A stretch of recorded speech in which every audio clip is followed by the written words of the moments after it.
आज की वीडियो में देखेंगे भगवान महावीर तीर्थंकर के बाद क्या हुआ भारतवर्ष में। इस वीडियो में हम देखेंगे बिम्बसारा से लेकर चंद्रगुप्त मौर्य तक कैसे जैन धर्म फैलता गया। इस समय कहा जाता है अफगानिस्तान से लेकर दक्षिण तमिलनाडु तक जैन साम्राज्य एक्सपांड हो चुका था। जब जाकिर नाइक से पूछा गया दुनिया का सबसे ओल्डेस्ट रिलीजन कौन सा है, तब जाकिर नाइक क्या कहते सुनिए। And Islam is not the latest religion, it's the first religion, being that Islam is a new religion that came 1400 years ago, and Prophet Muhammad is the founder of the religion of Islam, peace be upon him. This is totally wrong. Islam is there since time immemorial. Islam did not come 14 years back. Islam came since man set foot on the earth. Zakir Naik कहते हैं इस्लाम दुनिया का सबसे oldest religion है। And Islam is the first religion and the only religion. जब जाकिर नाइक से पूछा गया एविडेंस कहाँ है, तब जाकिर नाइक क्या कहते सुनिए। That just because Hinduism or any religion, if it is old, that does not make it correct, authentic. Because everything what is old is not the best. Again, if I ask you a question, that there's a book written by author, and then yes, first edition, second edition, latest edition. The third edition, which is published in 2021. Would you want to read the old edition or the latest edition? Jain लोगों की evidence दुनिया के सबसे oldest Harappan civilisation से मिलती है। ऊपर icon पर आप क्लिक करके देख सकते हैं पार्ट 1। मुझे आप लोगों के सामने सिंपल तरीके से रखने में बहुत टाइम लगता है, प्लीज़ सब्सक्राइब करना। हाँ, जैन लोगों से अनुरोध है सब्सक्राइब और अपने फैमिली और दोस्तों के साथ शेयर करना। आइए वीडियो शुरू करते हैं। बिम्बसारा का जन्म 549 बीसी में होता है। ये समय ऐसा था कि भगवान महावीर और गौतम बुद्ध को बिम्बसारा ने अपने आंखों से देखा। बिम्बसारा 15वें वर्ष में हर्यंका डायनेस्टी का राजा बना। हालांकि जैन और बौद्ध धर्म दोनों बिम्बसारा को अपने धर्म से जोड़ते हैं, पर शुरुआती दिनों में बिम्बसारा जैन धर्म के वंशी थे। जब बिम्बसारा गौतम बुद्ध से मिले, बिम्बसारा बौद्ध धर्म को अपनाने लगे और जैन धर्म का विरोध किया। बिम्बसारा एक कट्टर बौद्ध धर्म अपनाया। जैन पुराण के अनुसार बिम्बसारा एक तप करते हुए जैन मुनि के ऊपर मरा हुआ सांप डाल देता है। बिम्बसारा की पत्नी चेतना जैन साधु से मिलाती है, जैन साधु से क्षमा मांगने। जैन साधु बिना कोई क्रोध किए आशीर्वाद दिया। बिम्बसारा का हृदय परिवर्तन होने लगा। फिर एक बार बिम्बसारा जैन धर्म को अपनाने लगे। बिम्बसारा जैन होने के बहुत सारे एविडेंस मिलते हैं, जैसे कि लिच्छवी साम्राज्य के चेतक राजा के बेटी चेतना से विवाह करना। चेतक राजा वही राजा थे जिन्होंने अपनी बहन त्रिशला देवी को जननत्रिक प्रदेश के राजा सिद्धार्थ से शादी करवाया, जिनसे भगवान महावीर तीर्थंकर जी का जन्म होता है। तो बिम्बसारा था कौन ये? बिम्बसारा मगध में 15वें आयु में राजा बना। राजा बनते ही अंग देश के ब्रह्मदत्त को हरा के और अंग प्रदेश में कब्जा किया। रेस्ट ऑफ साम्राज्य शादी करके दहेज में मिला, जैसे कि कोशला देवी से शादी करके काशी। लिच्छवी साम्राज्य के चेतक राजा के बेटी चेलना से शादी करके लिच्छवी साम्राज्य मिला। बिम्बसारा अपने अंतिम समय फिर एक बार जैन धर्म से जुड़ते हैं। ये तब की बात है जब बिम्बसारा जैन साधु से मिले थे। इस समय बिम्बसारा के बेटे अजातशत्रु अंग प्रदेश के गवर्नर थे, जो कि बौद्ध धर्म से प्रभावित थे, जिन्होंने अपने ही पिता को कैदी बना देता है। जैन पुराण के अनुसार बिम्बसारा ने आत्महत्या कर ली। इसके बाद अजातशत्रु राजा बना। जैन टेक्स्ट के अनुसार अजातशत्रु ईस्टर्न इंडिया में रहने वाले 36 छोटे जनपद को हराया। बौद्ध धर्म के फॉलोवर अजातशत्रु ने फर्स्ट बुद्धिस्ट काउंसिल राजगिरा में ऑर्गेनाइज किया। अजातशत्रु बुद्धिज्म फॉलोअर थे। अजातशत्रु लिच्छवी में इन 16 साल युद्ध में पूरे लिच्छवी साम्राज्य को ही खत्म कर दिया। लिच्छवी प्रांत और कोई नहीं, अपने ही माँ चेलना के पिता चेतक राजा थे। चेतक राजा जैन धर्म के अनुयायी थे। अजातशत्रु अपने ही नाना जी के साम्राज्य पर युद्ध किया। बाद में कई साल बाद समय बीता गया।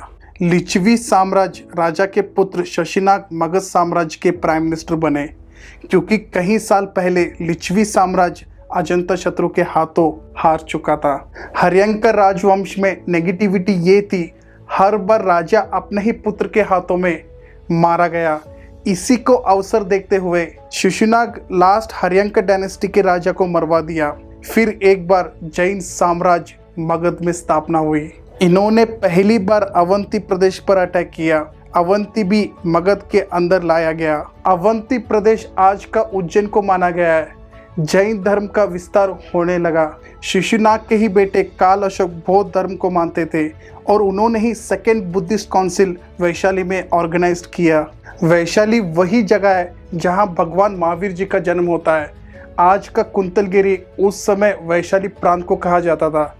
इसके बाद नंद डायनेस्टी की शुरुआत होती है। जैन ग्रंथ के अनुसार शुशनाग डायनेस्टी की अंत एक बार्बर महापद्मनंद ने शुशनाग डायनेस्टी के अंतिम राजा महानंदिन की धोखे से हत्या कर दी और इस तरह नंद डायनेस्टी की शुरुआत होती है। जब हम धनानंद की कहानी सुनते हैं, एक लालची और करप्ट राजा के नाम से जाना जाता है, पर अलेक्जेंडर पूरे दुनिया जीतकर भारत की ओर आया। धनानंद की विशाल सेना देखकर लगभग धनानंद के पास 2 लाख सेना, 20,000 घुड़सवार, 3,000 हाथी और 2,000 से भी ज्यादा युद्ध रथ थे। अलेक्जेंडर को एहसास था धनानंद की ताकत क्या थी। तक्षशिला में बैठे चाणक्य को समझ थी अलेक्जेंडर की ताकत। चाणक्य मगध आते हैं सूचना देने धनानंद के पास। जवाब में करप्ट राजा धनानंद ने चाणक्य को धक्का देके बाहर फेंक दिया। चाणक्य ने एक छोटे बच्चे को ट्रेन किया। यही छोटा बच्चा आगे जाकर महान राजा चंद्रगुप्त मौर्य बना और मौर्यन डायनेस्टी की शुरुआत की। जब हम मौर्यन डायनेस्टी तक आते हैं, मोस्ट ऑथेंटिक एविडेंस हमें मौर्यन डायनेस्टी से देखने को मिलते हैं। हालांकि हमें एविडेंस हड़प्पन सिविलाइजेशन से ही मिलती है। हम लोगों ने कहानियों में सुना है जैन धर्म इतना विशाल धर्म था, पर मौर्यन डायनेस्टी से हमें कहानी सच भी लगने लगता है, क्योंकि यहाँ मोस्ट ऑथेंटिक एविडेंस हमें देखने को मिलते हैं मौर्यन डायनेस्टी से। हमें किसी भी धर्म को नीचे दिखाना नहीं है। हम लोगों को मुस्लिम शासन के बारे में पता है, क्रिश्चियन शासन के बारे में पता है, पर जैन धर्म के बारे में कुछ ही लोगों को पता है। हालांकि जैन धर्म अपने ही देश का है, किसी दूसरे देश का नहीं। एक तरफ विशाल साम्राज्य, 2 लाख सेना, 20,000 घोड़े और 3,000 हाथी के साथ धनानंद राजा है, और दूसरी यहाँ साधारण चंद्रगुप्त मौर्य तक्षशिला में अपने गुरु के साथ युद्ध की तैयारी कर रहा है। आधी दुनिया जीत कर आने वाला अलेक्जेंडर भी धनानंद से युद्ध नहीं किया। इतनी बड़ी सेना धनानंद के पास थी, फिर भी चंद्रगुप्त मौर्य युद्ध की तैयारी करता है। जैन टेक्स्ट के पुण्य शर्वक कथा कोश में चंद्रगुप्त मौर्य के अर्ली लाइफ के बारे में बताया गया है। इस टेक्स्ट में चंद्रगुप्त मौर्य एक क्षत्रिय वंश के थे। शुरुआती दिनों में एक बार चंद्रगुप्त मौर्य अलेक्जेंडर से मिले थे, जब चंद्रगुप्त मौर्य की एजुकेशन तक्षशिला में चल रही थी। अलेक्जेंडर अप्रसन्न हुए चंद्रगुप्ता से मिलकर। अलेक्जेंडर ने ऑर्डर किया चंद्रगुप्ता को मारने। Chandragupta somehow he was escaped. कुछ सालों बाद अलेक्जेंडर वापस चला गया, अपने गवर्नर को रखते हुए। इंडिया के नॉर्थ वेस्टर्न रीजन में गवर्नर सेल्यूकस ने अपनी बॉर्डर बनाई। चंद्रगुप्त पहले पंजाब के रीजन कब्जा लिया। हिमालय के राजा पर्वतक से मिलकर चंद्रगुप्त एक विशाल सेना खड़ा कर देता है। धनानंद और उसके विशाल सेना को हरा के धनानंद और उनके परिवार को मार देता है। इस तरह धनानंद की हत्या के बाद नंद डायनेस्टी ऐसा दिख रहा था। नंद डायनेस्टी जैन वंश के थे। मौर्यन एम्पायर की शुरुआत हो चुकी थी। इसके बाद चंद्रगुप्त सेल्यूकस से युद्ध छेड़ते हैं। चंद्रगुप्त काबुल को क्रॉस करते हुए चंद्रगुप्त सेल्यूकस को हरा देते हैं। इस युद्ध के बाद चंद्रगुप्त की साम्राज्य गांधार से लेकर काबुल तक और बल्चिस्तान तक फैल गया। चंद्रगुप्त ने बाद में जाकर सेल्यूकस से दोस्ती की। इसके बाद चंद्रगुप्त वेस्टर्न इंडिया जीत लेता है। आज के सौराष्ट्र रीजन को कहा गया है।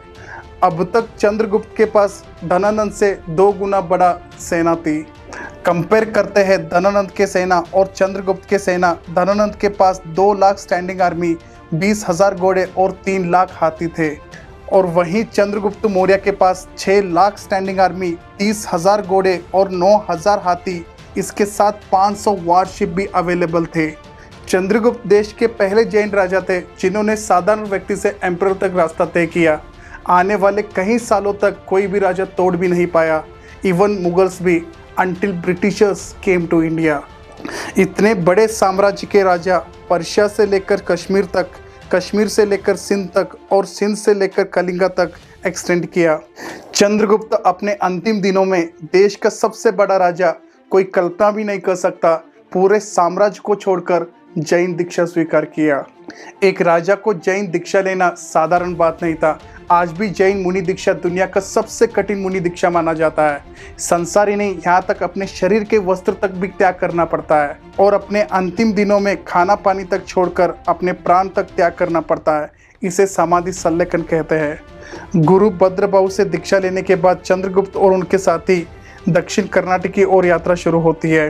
कहा जाता है इसी समय जैन धर्म 2 सेक्ट्स में टूट गए, दिगंबर और श्वेतांबर में। चंद्रगुप्त और भद्रबाहु दिगंबर जैन स्वीकारा, जो कि जैन धर्म में सबसे कठिन जैन दीक्षा माना जाता है।